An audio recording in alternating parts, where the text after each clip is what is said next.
Hello everyone. Last video में हमने हमारे जो हेनरी फील्ड्स के बाकी के जो 7 प्रिंसिपल्स थे वो देखे थे। आज के इस वीडियो में हम देखेंगे कि कंट्रीब्यूशन जो है किस पीटर एफ ड्रकर ने जो दिया था, कि जो कंट्रीब्यूशन पीटर एफ ड्रकर ने मैनेजमेंट की फील्ड में किया था वो हम देखेंगे। So let's get start. Contribution of Peter F Drucker in the field of management.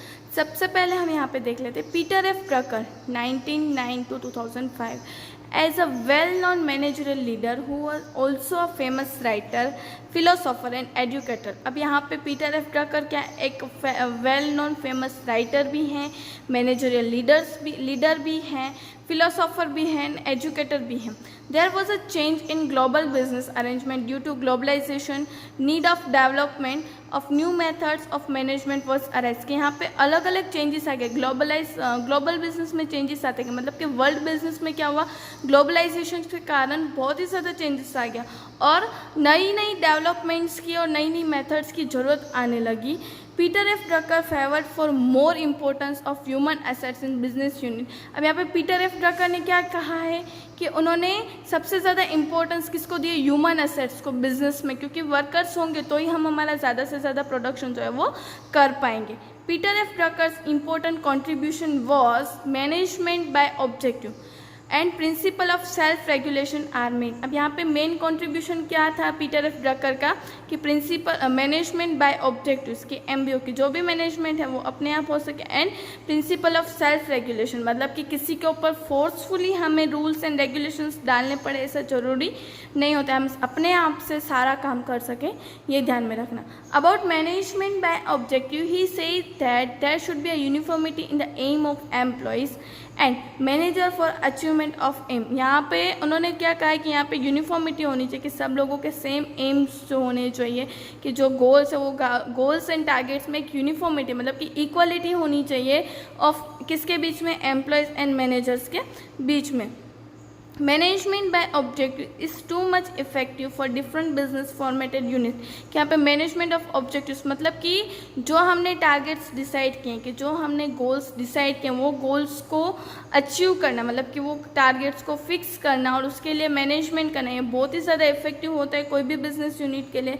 और उसके लिए ये जो एम्प्लॉयज़ एंड मैनेजर्स हैं उनके बीच में इक्वलिटी होना, उनके बीच में यूनिफॉर्मिटी होना बहुत ही ज़्यादा ज़रूरी है। Their contribution lies in human resource management, marketing management and stress management.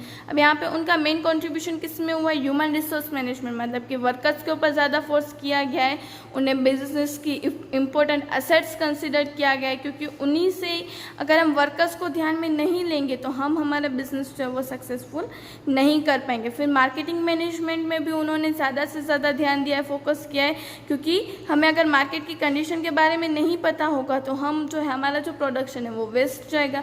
फिर स्ट्रेस मैनेजमेंट की वर्कर्स के ऊपर हम इतना ज़्यादा भी हम लोड न डालें कि वो जो है वो स्ट्रेस में आ जाए, उन्हें उनकी जो कैपेसिटी है, कैपेबिलिटी है, उसके अकॉर्डिंग उन्हें काम प्रोवाइड किया जाए। जो वर्कर ज़्यादा कैपेसिटी से उससे ज़्यादा काम दिया जाए, जो वर्कर कम कैपेसिटी से उसे कम काम प्रोवाइड किया जाए।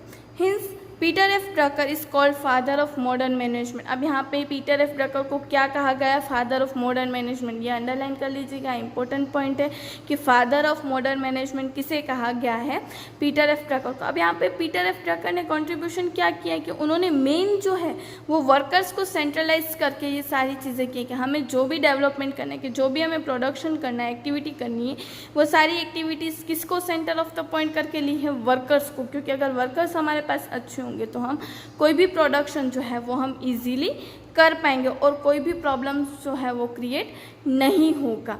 सो इसी के साथ हमारे ये जो चैप्टर है, कि सेकेंड चैप्टर जो था हमारा वो यहाँ पे कंप्लीट होता है। In the next video we will learn about our new chapter, मतलब कि हम हमारे न्यू चैप्टर की स्टार्टिंग करेंगे। Thank you.